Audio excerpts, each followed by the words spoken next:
So Tyrin, start with the beginning last year. You transfer in from the FCS level. How long did it take you to adapt? Was it a big leap for you to get used to this level?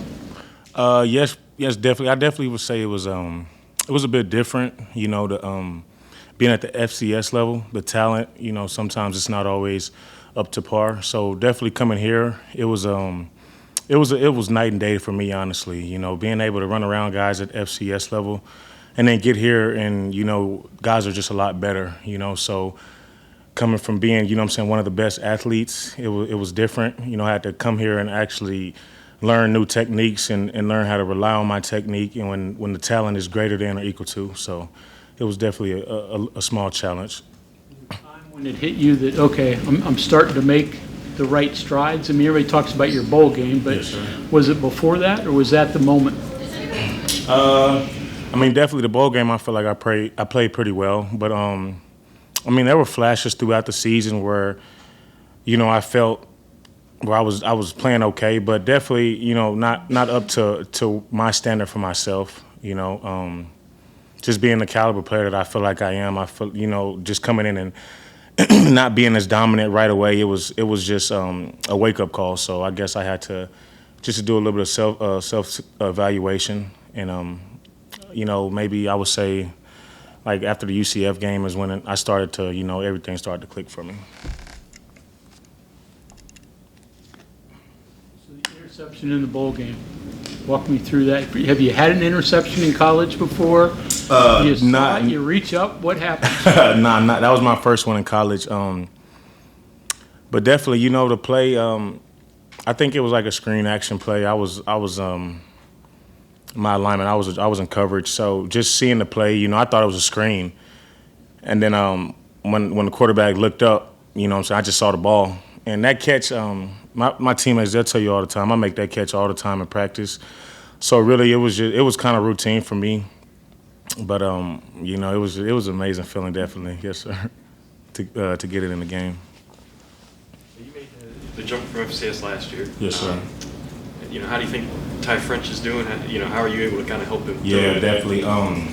Definitely, we relate a lot. I tell him all the time, hey man, you're gonna make plays just off being an athlete, off being natural, and obviously his production at the level he was at, it speaks for itself. So just me being there to let him know, like, hey, I went through the same thing you're going through, and this is what we got to do, especially when we put in these certain situations. Because like I said, man, we could just run around guys at the FCS level. And when you go against guys like Wyatt and stuff like that, the elite tackles, you can't just run around them. So just perfecting and enhancing our craft, and, we work off each other, we make each other better. So what was something that you were maybe surprised by when you made the jump? You're talking about running around guys.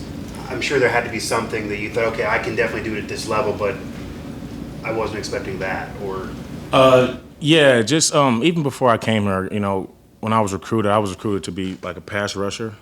So, like I said, just guys like Wyatt and those other elite tackles, getting in their sets like super quick. I used to just get off the ball and run around them, but when you kind of get off the ball and the other person gets off the ball too, and now he's in your face, so you got to make a move or do something different. So that was definitely a change. The speed of the tackles. How athletic they were as well. So, what are your goals for this season, or do you have anything that you feel like you still want to improve? At this point, you'd have multiple years of big conference ball. Yes, sir. That would maybe be a different perception going into next year, wherever you are. Yeah, definitely.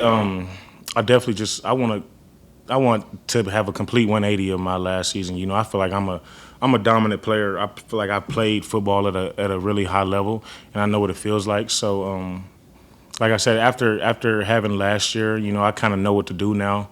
I know what to expect. I know how to prepare myself, and just overall, just being consistent, coming in with the same approach every day, just to get better, no matter what. And obviously just have a great season, hopefully can get on that board with guys like Beanie and Dante and stuff like that. So Difficult part of that position, because one minute you're an edge rusher, another time you're dropping into coverage. How difficult is it to be both ends of that?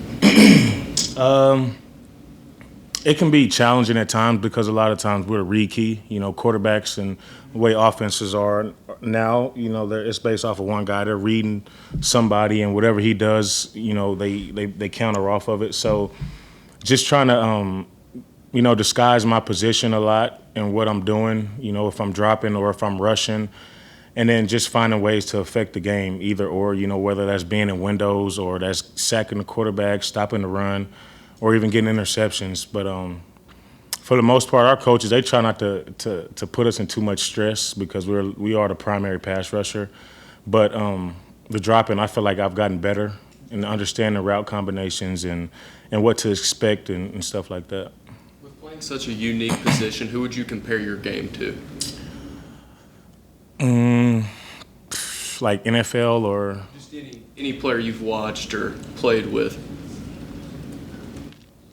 I feel like I'm a little bit of it all. I try not to have a main identity. I tell my coaches all the time, and I can do anything you tell me to do on the field. But guys like when it comes to pass rushing, I like to watch guys like Max Crosby. Guys that are just very dominant, violent off the edge. And then I guess in the league, you don't really see too many linebackers like pass rushers dropping in coverage and covering people. So. Just trying to pick up on little techniques that I see the guys that do that every day, the corners that and have, what I'm saying? So just trying to pick up on small little details that they do that when I'm in that situation, I could try to implement it in my game and stuff like that. Yes, sir. You played option quarterback in high school, right? Yes, sir. That seems like it's frightening for the defense if you're coming out and playing with the option.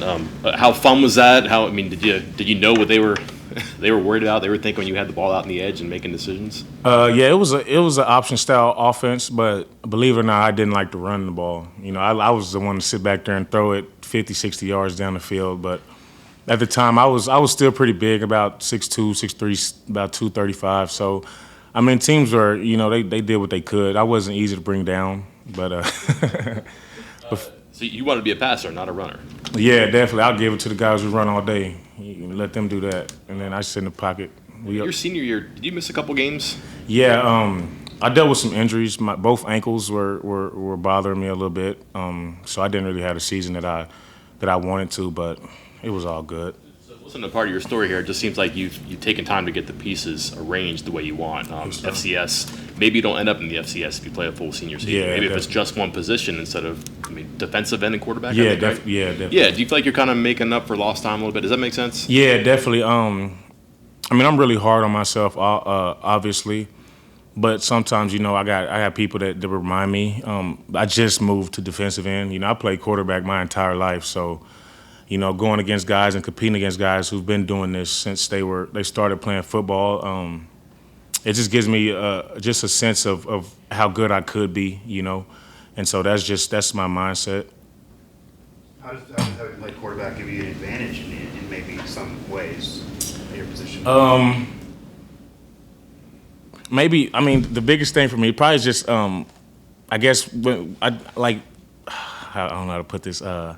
When they're getting ready, when they're getting ready to hike the ball, as a quarterback, you don't want the ball hiked unless you're comfortable with what you see. So, I guess when I'm rushing or something, I'm looking at Gigi. I'm trying to see when he's comfortable, when he makes his reads, and then that's when I'm getting ready to go. And that's just with any quarterback, what I'm saying. When they get comfortable and they like what they see, 9 times out of 10, they're getting ready to catch the ball. So, that's kind of what I look for now.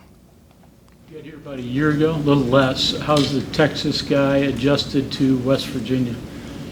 It's definitely different. I definitely get a little homesick here and there, but my dad, he's not too far. He's in Georgia, so if anything, I just drive down there and go see him. But it was a little different. It was some mutual connections between my defensive coordinator and Coach Leslie, and the opportunity presented itself, and so I just felt like this was the best decision for me at that time. It still is, Bandit, check. You dropped the ball in the net on the competition today, right? So yes, was sir. that a little pressure on you or give you a little leg up on your teammates? Yeah, man. They my guys, they were expecting me to go 4 for 4 out there because we could get out there in pre-practice. I'm throwing the ball downfield and stuff like that, and believe it or not, Coach Lawson, our safeties, he had us out there practicing last night. So I was pretty confident when I stepped up, man. You like doing that? Yes, that's why I think Sean Martin, he picked me for that just because he knows my background and, you know, obviously I won, so, yeah. Who else can throw? Hammond Russell looked like he had pretty good motion for him. Anybody else, non-quarterbacks that can throw? I think TJ got a pretty nice arm. I've seen him sling it a few times, but other than that, man, those guys make it like rocket science throwing the ball. Give you any dreams that if there's a series of injuries of trying to go in there? Man, I tell Coach Scott all the time, man, put me in. Just give me one series. Okay, thank you very much. Yes, sir. Thank y'all.